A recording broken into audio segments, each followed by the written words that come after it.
নমস্কার বন্ধুরা, welcome back to my channel Labani's cook and ব্লগে সকলকে স্বাগত জানাই। আজকের ভিডিওটা তোমাদের সাথে শেয়ার করছি। তো অনেক দিন বাদে হলো ভিডিও তোমাদের সাথে শেয়ার করিনি, অনেক দিন বাদেই আর কি ভিডিও নিয়ে আসছি। তো চলো বন্ধুরা, ভিডিওটা শুরু করা যাক। তো আজকে আমি তোমাদের সাথে শেয়ার করব হলো যে আমি আমার টিভি ইউনিটের একটা পুরানো টিভি সেলফ থাকে দুই সাইডে, টিভি ক্যাবিনেট যেটাকে বলে, তো সেটাকেই আজকে কিভাবে নতুনভাবে কালার করছি সেটাই তোমাদের সাথে শেয়ার করব। তো গুড মর্নিং সকলকে। সকালবেলায় ঘুম থেকে উঠে সকালের কাজকর্ম সেরে ফ্রেশ হওয়ার পরে তো যেটা প্রথম কাজ সেটা হলো ব্রেকফাস্ট বানানো। তো আমি গতকালকে আর কি ডাল আর চাল এই দুটো বেটে রেখেছিলাম। তো আগের দিন রাত্রিবেলায় চাল আর ডাল এই দুটো বেটে রাখলে না ফার্মেন্টেশন হয় এবং সেটা দিয়ে ইডলি বলো বা ধোসা বলো সেটা বানাতে কিন্তু বেশ ভালো হয়। তো সেই কারণে আমি একটুখানি ডালের পরিমাণ বেশি হয়ে গেছিলো, তাই চাল বাটাটা একটুখানি মিশিয়ে নিলাম। তো দুটোকে এখন ভালো করে মিক্স করব। তো আজকে আমি ধোসা বানাবো। তো ধোসা আমি অনেকবার বানিয়েছি, কিন্তু আজকে যেটা করব সেটা হলো মশলা ধোসা, যেভাবে বানাই সেইভাবে ট্রাই করব। তো প্রথমে আর কি ফাটিয়ে নিলাম ভালো করে, তারপরে লবণ দিয়ে নেব। আর এর মধ্যে তোমরা কিন্তু চাইলে আরও অনেক কিছু অ্যাড করতে পারো, যেমন ধরো লঙ্কার গুঁড়ো, ধনে গুঁড়ো, জিরে গুঁড়ো, এগুলো আমি দিয়েছি। আর তার সাথে অল্প একটুখানি বেকিং সোডা দিয়েছি। বেকিং সোডা যদি না দিতে চাও তাহলে অল্প একটুখানি খাবার সোডাও কিন্তু তোমরা দিতে পারো। বেকিং সোডা না, বেকিং পাউডার, যেটা কেক বানায় সেটাই আমি দিয়েছি, কারণ এই মুহূর্তে আমার কাছে বেকিং সোডা মানে খাবার সোডা যেটা, সেটা ছিল না। তো তারপরে একে একে ধোসাগুলোকে বানিয়ে ফেলবো। সমস্ত মশলা, খাবারের সোডা সব মিশিয়ে কিন্তু 5 থেকে 10 মিনিট রেস্ট করে নিয়ে তারপরে ধোসাগুলোকে বানিয়ে নিলে বেশি বেটার হবে। আর যদি খুব ভালো করে ফার্মেন্টেশন হয়ে যায়, এখন তো অতটাও আর কি গরম পড়েনি, তো সেই কারণে খুব ভালো করে এখনও ফার্মেন্টেশন হচ্ছে না। তো বাইরে রাখলেও অল্প মানে আর একটু গ্রীষ্মকাল পড়লে খুব ভালো করে ফার্মেন্টেশন হয়ে যায়। তো সেই কারণে আমি আর কি খাবার সোডাটা দিলাম, তার সাথে একটুখানি পাতিলেবু বা ইনো থাকলে তোমরা দিতে পারো। তাহলে ধোসা বলো আর ইডলি করলে তো খুবই সফট একটা ইডলি হয়। আর আমি চাল বাটা যেটা দিয়েছিলাম সেটাও কিন্তু আতপ চাল দিইনি, আমি যেগুলো রেশন থেকে তোলানো হয় সেই চালই আর কি আমি বানাই। কারণ মোটা ধরনের চালগুলোতে বা যেগুলো ভাত খাই সেই ধরনের চালে কিন্তু ইডলি বা ধোসা এগুলো বেশি সফট হয়।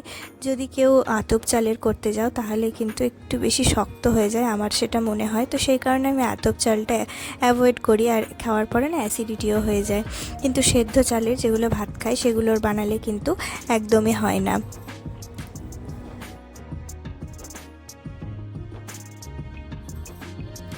তো ধোসাগুলো আমি সবগুলো একেবারে বানিয়ে নিয়েছি। তারপরে যেটা বানাবো সেটা আজকে যেহেতু বললাম তোমাদের মশলা ধোসা বানাবো, তো সেই জন্য ভেতরে যেটা পুর দেয় ধোসার ভেতরে, তো সেটাই বানাচ্ছি। তো তার জন্য প্রথমে কড়াইয়ে সর্ষের তেল দিয়ে নিয়েছি, তার মধ্যে গোটা সর্ষে ফোড়ন দিয়েছি, গোটা একটুখানি জিরে দিয়েছি, শুকনো লঙ্কা দিয়েছি, আর কারি পাতা দিয়েছি, আর দিয়েছি হলো কুচানো মানে পিনাট দিয়েছি। পিনাটগুলো একটু ভাজা ভাজা হয়ে যাওয়ার পরে আমি কুচানো পেঁয়াজ দিয়েছি। তারপরে একটু ভালো করে ভেজে নেবো, সামান্য একটু লবণ, হলুদ যেরকম লাগে পরিমাণ মতো সেরকম দেব। তারপরে ভালো করে নাড়িয়ে চাড়িয়ে নেব। আর ওদিকে কিন্তু আলুটাও সেদ্ধ করে রেখেছি এবং স্ম্যাশ করে রেখেছি। এরপরে টমেটো কুচি আর একে একে সমস্ত গুঁড়ো মশলা, জিরে গুঁড়ো, ধনে গুঁড়ো, লঙ্কা গুঁড়ো, এগুলো কিন্তু একে একে দিয়ে দেবো। আর তোমাদের বাড়িতে যদি সাম্বার মশলা থাকে তাহলেও কিন্তু তোমরা দিতে পারো। আর যদি সাম্বার মশলা না থেকে থাকে তাহলে জিরে গুঁড়ো, ধনে গুঁড়ো, লঙ্কা গুঁড়ো, তারপরে একটু গরম মশলা গুঁড়ো, গোলমরিচের গুঁড়ো সব একসাথে মশলাগুলো দিলে কিন্তু একটা সাম্বার মশলার মতো ফ্লেভার আসে।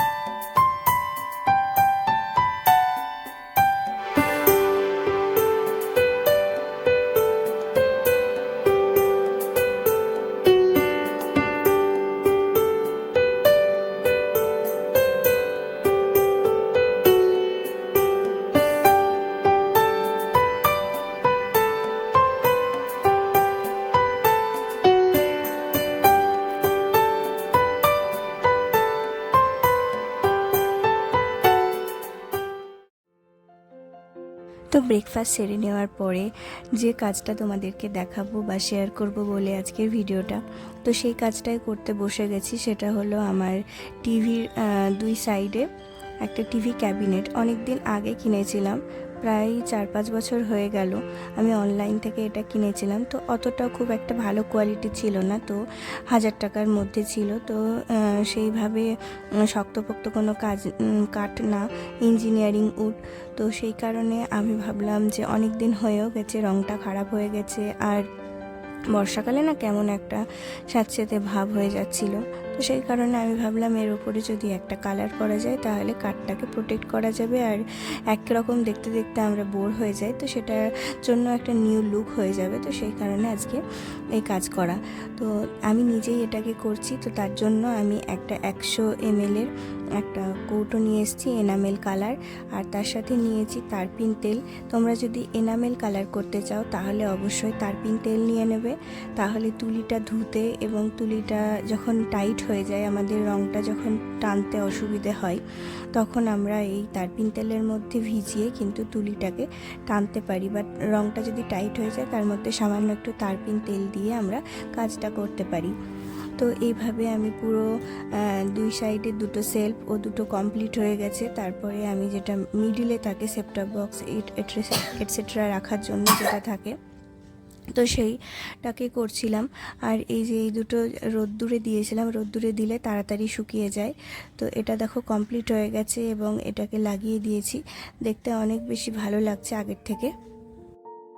তো আমার এই জিনিসটা যেহেতু ব্রাউন কালারের ছিল, ব্রাউনকে হোয়াইট করার জন্য অনেকবার আমি কোট দিয়েছিলাম, কমপক্ষে 2বার তো কোট দিতেই হবে। 2 কোট মারার পরে যদি মনে হয় যে ফাইনাল টাচ একবার দিয়েছিলাম, কোথাও কোথাও খামতি ছিল, তো সেই জায়গাগুলোকে ঢেকে দেওয়ার জন্য একটা ফাইনাল টাচ দিয়েছিলাম।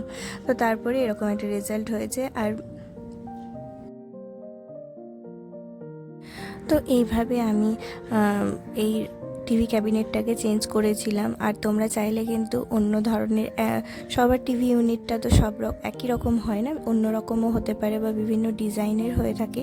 তো তোমরা কিন্তু এভাবে চেঞ্জ করে নিতে পারো নিজেদের পছন্দসই কালার করে।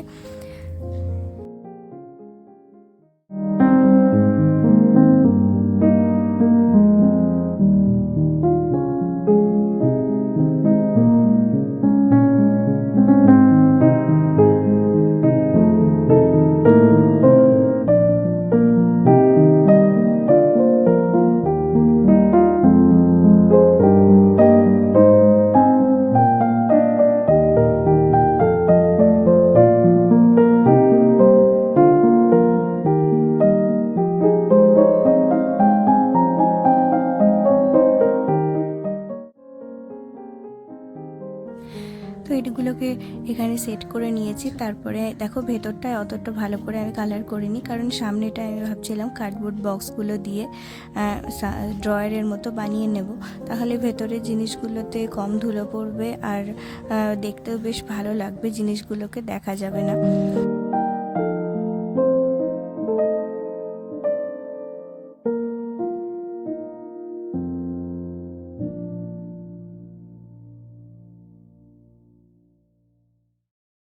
তো টিভি ইউনিটটা কালার করার পরে কিন্তু বেশ সুন্দর লাগছে, একটু চেঞ্জ লাগছে, বেশ ভালো লাগছে জিনিসটা। মানে এরকম কিন্তু একই জিনিস আমরা দেখতে দেখতে বোর হয়ে যায়, তখন ছোট ছোট এরকম চেঞ্জ আনা মানে ভীষণ ভালো লাগে। নিজের একই রকম ঘরের চারদিক দেখতে তো ভালো লাগে না, মানুষের মনটা চেঞ্জ হয়ে যায়। তো তারপরে যেটা হলো, এখন তো শীত সেরকম নেই, কিন্তু শীতের জামা কাপড়গুলো একে একে ধুতে হচ্ছে, তারপরে এগুলোকে ঢোকাতে হচ্ছে। তো আমি একটুখানি আয়রন করে রাখি, 1 বছর ধরে থাকবে তো। আর একটু আয়রন করে নিলে না, যে উলের গায়ে একটু গুটি গুটি থাকে, তো সেগুলো কিন্তু চলে যায়। তো আয়রনের টেম্পারেচারটা উলে দিয়ে রাখবে, তারপরে কিন্তু আয়রন করাটা বেশি ভালো। আর তাছাড়াও কিন্তু অনেক জামা কাপড় কাচা ধোয়ার পরে জমা হয়ে গেছিলো, তো সেগুলো একে একে আয়রন করে আর কি গোছগাছ করে আলমারিতে রাখবো। আর আজকের ভিডিওটাও এখানেই শেষ করছি। দেখা হচ্ছে নেক্সট ভিডিওতে, কারণ আর ভিডিওটা কন্টিনিউ করার শক্তি নেই। এখন রান্না বান্না করব আর তারপরে ডিনার করে আজকে তাড়াতাড়ি আর কি শুয়ে পড়বো। তো ভিডিওটা এখানেই শেষ করছি বন্ধুরা, দেখা হচ্ছে নেক্সট ভিডিওতে। ততক্ষণ সবাই ভালো থেকো, সুস্থ থেকো, টাটা।